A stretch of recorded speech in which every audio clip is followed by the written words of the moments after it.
Hello guys, हाजिर हूँ dragon soul का एक और नया एपिसोड लेकर। वीडियो पसंद आए तो वीडियो को लाइक और चैनल को सब्सक्राइब करना ना भूलिएगा। चलिए वीडियो शुरू करते हैं। एपिसोड की शुरुआत में हमें चेंग को दिखाया जाता है जो कि अपने कमरे में बैठकर कल्टीवेशन कर रहा होता है। तभी उसके कमरे का कोई दरवाजा काफी तेजी के साथ खुलता है और अंकल लाओ यून होता है जो कि काफी गुस्से में चेंग की तरफ आ रहा होता है। तभी पीछे से मिस यान आते हैं, उनसे कहती है कि अंकल लाओ यून जरा रुकिए, ऐसा मत कीजिए। अंकल लाओ यून मिस यान की बात को नजरअंदाज करते हुए बड़े गुस्से के साथ चेन के पास जाकर उसके टेबल पर आइसिंग को रखते हुए चेन से कहते हैं कि तुम सॉन्ग फैमिली के सन इन लॉ हो, तुम आइसिंग को किसी और को कैसे दे सकते हो। ये सुनने के बाद चेन उनसे कहता है कि तुमने मुझे यहाँ पर 2 महीने के लिए छोड़ दिया और आते ही मुझसे क्वेश्चन करने लगे।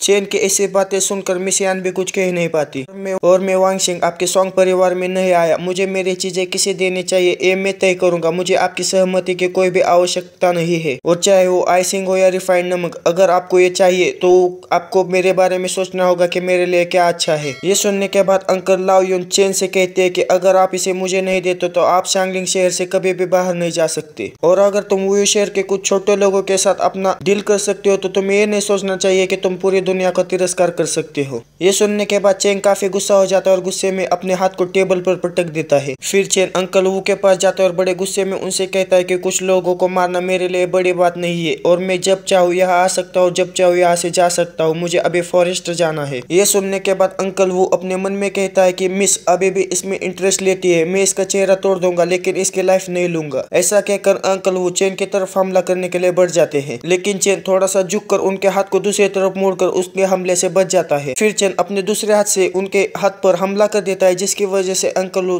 खिसकते हुए पीछे चले जाते हैं। ये देखकर अंकल वो अपने मन में कहता है कि आखिर ये किस तरह का कुंफू है। अगर हम पूरे फोर्स को अपने हाथ में कलेक्ट कर ले तो उसका वजन ज्यादा से ज्यादा 1000 जिन होगा, और आखिर वो कैसे इसे रोक सकता है। अंकल वो ये सब सोच रहा होता है, तभी चेन बड़े तेजी के साथ आकर उनके ऊपर हमला कर देता है और लगातार उनके ऊपर हमला करता रहता है। ये सब देखने के बाद अंकल लाओ यून अपने मन में कहता है कि आखिर इस स्काउंडल कैसे मेथड के साथ मुझसे खेल रहा है। अगर मैं इसके साथ फाइट बैक नहीं करूंगा तो ये मेरा चेहरा बिगाड़ देगा, लेकिन मुझे फाइट करने के लिए कोई भी जगह नहीं मिल रही है। उनको ऐसा फाइटिंग करता देख मिस यान काफी परेशान हो जाते और उनसे फाइटिंग ना करने के लिए कहती रहती है, लेकिन अंकल लाओ यून काफी गुस्सा हो जाते और कहते हैं कि बस बहुत हो। ऐसा कहकर अंकल लाओ यून चेन के ऊपर हमला कर देता है, लेकिन चेन बड़ी तेजी के साथ उनके हाथ के ऊपर खड़ा हो जाता है और उनके गर्दन को अपने हाथ के अंदर फंसा लेता है। ऐसा होने के बाद अंकल यून अपना ऑरा अटैक करने के लिए तैयार हो जाते हैं। ये देखकर पीछे से मिस यान अंकल यू से कहते हैं कि अंकल यू इसे माफ कर दीजिए, उसका जो युआन हुन है वो आपके ऑरा अटैक को नहीं रोक सकता। लेकिन हमें दिखाया जाता है कि अंकल लाओ यून अपना ऑरा अटैक बंद कर देते हैं। ये देखकर मिस यान भी काफी हैरान हो जाती है। फिर हमें अंकल यू को दिखाया जाता है जो कि चेन से कहता है कि इसकी कोई भी जरूरत नहीं है, क्या ये सही है। फिर हमें चेन को दिखाया जाता है जो कि अपने खंजर को निकालकर अंकल यू के गर्दन पर रखा हुआ होता है, जिसकी वजह से उनके गर्दन से भी खून निकल रहा होता है। फिर चेन अंकल यू से कहता है कि मुझे ब्लेम मत कर दिए, पहले आपने ही सीरियसली एक्ट किया था। फिर हमें मिस यान को दिखाया जाता है जो कि ये सब देखकर काफी चौंक चुके होते हैं। फिर वो दोनों से कहते हैं कि यहाँ पर डिस्कस करना काफी आसान है, यहाँ पर गड़बड़ मत करो। फिर हमें चेंग को दिखाया जाता है जो कि अंकल यू से कहता है कि मुझे छोटा आदमी मत कहो। ये सुनने के बाद अंकल यू उससे कहता है कि ठीक है, मुझे याद है तुम्हारा नाम वांग शिंग है। फिर हमें कुछ समय बाद का सीन दिखाया जाता है जहाँ पर अंकल यू को पट्टे बांधे हुए होते हैं और उनके गर्दन पर दर्द हो रहा होता है।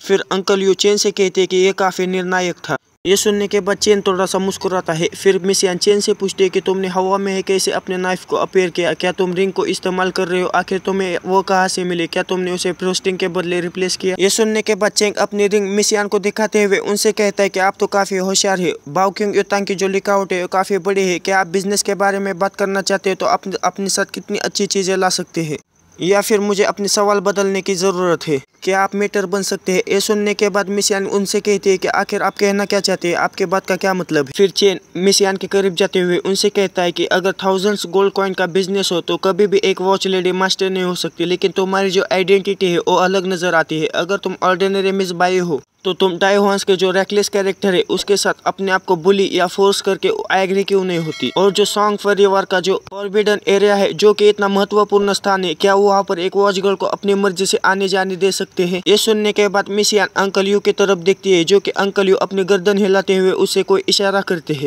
ये सुनने के बाद मिसियान एक गहरी से सांस छोड़ते हुए और हंसते हुए उससे कहते हैं कि मुझे विश्वास नहीं हो रहा है कि आप मेरी आइडेंटिटी पर इतनी जल्दी डाउट करेंगे। फिर मिसियान चेंग से कहती है कि मैं वास्तव में शांगलिंग सोंग फैमिली से जो ब्याह है उसे काफ़ी मिस करती हूँ, लेकिन मैं तिहान में जो सांग परिवार है उसकी फर्स्ट लेडी हूँ। जब मुझे चांस मिला तो मैं ये सब कबूल करने वाली थी, लेकिन मैं कबूल नहीं कर पाई, मुझे माफ़ कर दीजिएगा। ये सुनने के बाद चेंग ताली बजाते हुए उनसे कहता है कि अनएक्सपेक्टेडली ये मेन फैमिली की असली लेडी है। अगर तुम पहले से अपनी आइडेंटिटी उन्हें बता कर रखती तो दाई हुआन जैसे लोग तुम्हें शुरुआत से ही ह्यूमिलेट नहीं करते। ये सुनने के बाद मिसियान उससे कहते हैं कि तुमने सही कहा, लेकिन मैं यहाँ पर बिजनेस के बारे में बात करने के लिए नहीं आई हूँ, मैं यहाँ पर तुमसे कुछ पूछने के लिए आई हूँ। ये सुनने के बाद चेंग चाय पीते हुए कहता है कि फैमिली ट्राई, और क्या आपको सोंग परिवार में बोलने का अधिकार हो सकता है? आप 2 महीने से ऐसा कर रहे हैं, क्या आप अधिक विशिष्ट हो सकती है? फिर मिसियान चेंग से कहते हैं कि फैमिली ट्रायल ये हमेशा से तिहान में जो सोंग फैमिली है उसका ट्रेडिशन रहा है। फैमिली बिजनेस विरासत में लेने से पहले वैध बच्चों को परिवार का समर्थन से अलग होने की जरूरत है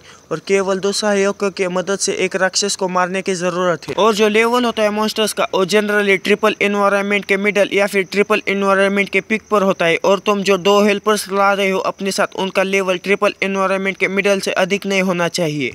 और जब तुम सक्सेसफुली उस मॉन्स्टर को मारने में कामयाब हो जाओगे तब तुम्हारी फैमिली में एक अच्छी खासी पोजीशन मिलेगी और तुम्हें अपॉर्चुनिटी मिलेगी अगले इलेक्शन में ज्वाइन होने के लिए, एक फैमिली मास्टर बनने के लिए। ये सुनने के बाद तो चेन के पसीने निकलने लगते हैं। फिर वो कहता है कि तुमने मुझसे कहा था कि अंकल यो मिडल में है ट्रिपल एनवायरनमेंट के, और मुझे याद है कि तुमने ये भी कहा था कि तुम ड्यूअल स्टेट के पिक पर हो, लेकिन मेरे पास तो कोई भी स्टेट नहीं है और तुम हम तीनों पर रिलाई करके उस मॉन्स्टर को मारना चाहते हो जो कि अभी ट्रिपल रियलम पे है। क्या तुम सच में मरने नहीं जा रही हो? ये सुनने के बाद मिसियान उससे कहती है कि मेरे पास एक परेशानी है, अगर मैं इस चांस को मिस कर दूंगी तो मैं कभी भी अपने परिवार में वापस नहीं जा पाऊंगी। फिर मिसियान अपनी एनर्जी से फिर से वही टेक्निक इस्तेमाल करते हुए चेन से कहते हैं कि और तो और हमारे पास दूसरा कोई चांस भी नहीं है। और इस बार जो फैमिली ने टारगेट चूज किया है और 1000 इल्यूजन पॉइजनस बोआ है, इंफॉर्मेशन के मुताबिक उसने कुछ समय पहले ही अंडे दिए हैं और वो सीरियसली इंजर है, उसे और आधा महीना लगेगा उसे ठीक होने में। और 1000 इल्यूजन बोआ सबसे कमजोर तब था जब उसने अपनी चमड़ी उतारी थी, उस समय हमले का कोई मौका नहीं होता। अगर यह विफल हो जाता है तो हमारे पास पीछे हटने के अलावा कोई भी पर्याय नहीं है। ये सुनने के बाद चेन उनसे कहता है कि मुझे हमेशा से गलत लगता है, कुछ तो गलत है, क्योंकि आपका परिवार आपको दबा रहा है और आपको इतना अच्छा मौका कैसे दे सकता है। तभी मिसियान चेन का हाथ पकड़ लेती है और उससे कहते हैं कि अंकल लाओ यू और मैं पिछले 2 महीने से इसे देख रहे हैं, जैसा कि इंटेलिजेंस ने कहा है कोई समस्या नहीं है।